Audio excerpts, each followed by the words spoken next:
On December 6, 2017, U.S. President Donald Trump signed a memorandum recognizing Jerusalem as the capital of the Jewish state of Israel. I have determined that it is time to officially recognize Jerusalem as the capital of Israel. This, of course, reaped protests by Muslims and other non-Muslim sympathizers all around the world. The status of Jerusalem as Israel's capital city remains disputed until now. Jerusalem is the traditional state capital of Palestine. It is one of the oldest cities in the world. It is considered holy by Muslims, Christians, and Jews. President Donald Trump's announcement hurts the peace in the city, as it only shows that the U.S. is in total cooperation with Israel in its crimes against humanity. Palestine is a sovereign Muslim state in the Middle East. It is the birthplace of Jesus, and even the place where many of the biblical events occurred, as most of the prophets were sent to the people of Israel, thus earning it a nickname as the Holy Land. It is the area that is also mentioned as Canaan, where Jacob lived before he and his family moved to Egypt under the leadership of Joseph. This is where the Israelites returned to after the Exodus when Moses led them out of Egypt. It is the original name of the region, not Israel. The area is also known as the Promised Land, when Allah made a covenant with Abraham. The traditional capital of Palestine is Jerusalem. In the 7th century, Muslims conquered Palestine and was made a Muslim province under the Caliph and remained under Muslim control throughout history, except for some time when it was briefly occupied by the Crusaders. Palestinians, the citizens of Palestine and lawful owners of the land, being occupied by Jews, are of Arab descent. In contrast to the Israelites who claim another ethnic identity for themselves as Jewish. Jerusalem being suddenly declared as an occupying nation's capital, which was literally stolen from the conquered Palestinians, is not only a local issue for the city. It is a conflict that rattles the very soul and dignity of Palestine and the Palestinians. It is a conflict that rattles the very soul and dignity of the entire human race, as many of us simply choose not to care, as atrocities are perpetrated daily against the Palestinian people.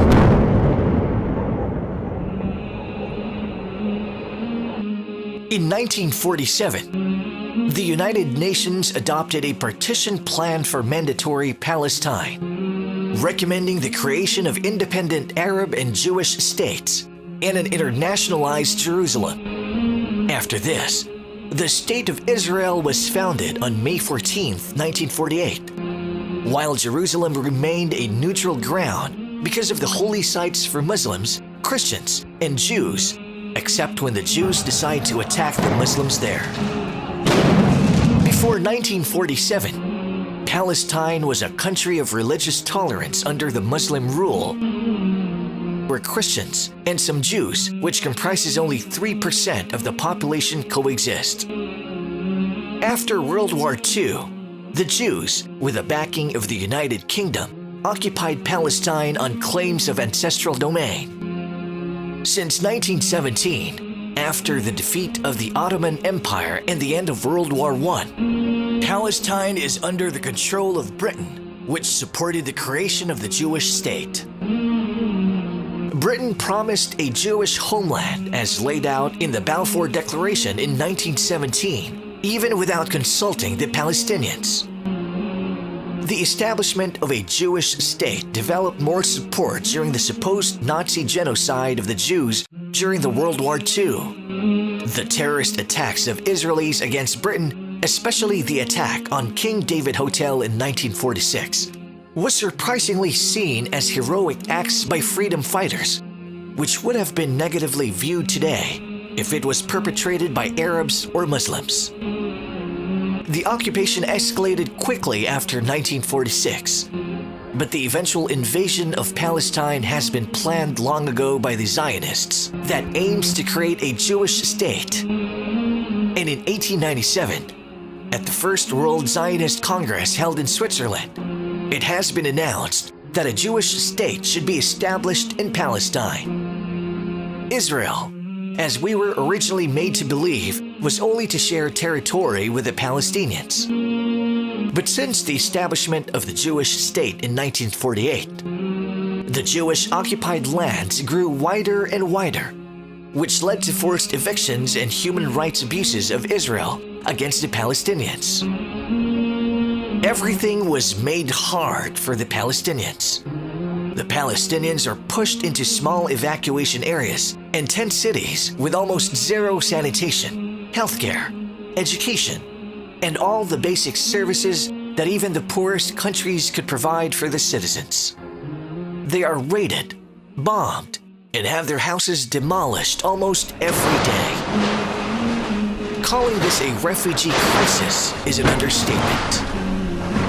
The Palestinians are now prisoners in their own country for more than 70 years. Many of the Palestinian refugees are in other countries like Lebanon and Jordan, but the situation for some of them is never better. The Jews love to portray themselves in the movies as victims of the Holocaust to hide the fact that they are the perpetrators of the worst human rights violations in modern history. All these happen every day, but the world only seems to react whenever the Palestinians retaliate with protests and military actions against the invaders. The world is totally quiet for the old, the women, and the children who suffered and died. Thus do I establish the state of Israel.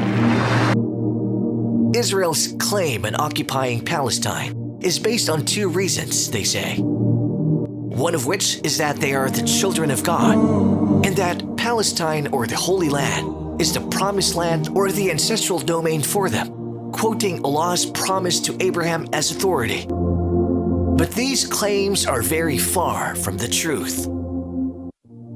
The claim of an ancestral domain is false, because if you make sum total, since 1000 BC upon the conquest of Canaan and the occupation of the Israelites of Palestine until today, the Jews stayed there for less than 1,000 years, while the Muslims have been staying there for more than 1,400 years. This fact makes the Arab Palestinians more worthy of the lands of Israel. This makes Palestine and Jerusalem more Muslim than Jewish, whichever way we look at it. We also need to mention that many of the Palestinians are in fact from Jewish ancestors who remained in Palestine who converted to Islam. The Jews never spent much time in Palestine, or the area known to others as Israel. Babylonian captivity and their diaspora or dispersion 2,000 years ago, when the Roman Empire invaded Palestine, especially meant that there was no significant Jewish settlement in Palestine for almost 2,000 years. As for their being the children of God, we are all children of God. And being children of God does not permit people to oppress other people. And what about the Promised Land? The Promised Land is meant for the believers, as we all know. The Jews have already abandoned God so many times. When they worshipped the cow during the time of Moses, when they killed Zechariah and John the Baptist, practiced sorcery, and when they crucified Jesus Christ. This is simply naming a few times they rebelled against God. Donald Trump or anyone cannot simply give away land that is not theirs, or decide upon the fate of others to be at the mercy of people who are known for their human rights abuses, such as the illegal Zionist Jewish state in Palestine. The answer to the Israel-Palestine conflict is very simple. Palestine is for the Palestinians. As for the Jews, they can always go back to whichever European country they came from when they abandoned the Promised Land. You don't need to be a Muslim to sympathize with the Palestinian cause. You only need to be a human being that feels the pain of your fellow human being. Jerusalem is the capital of Palestine.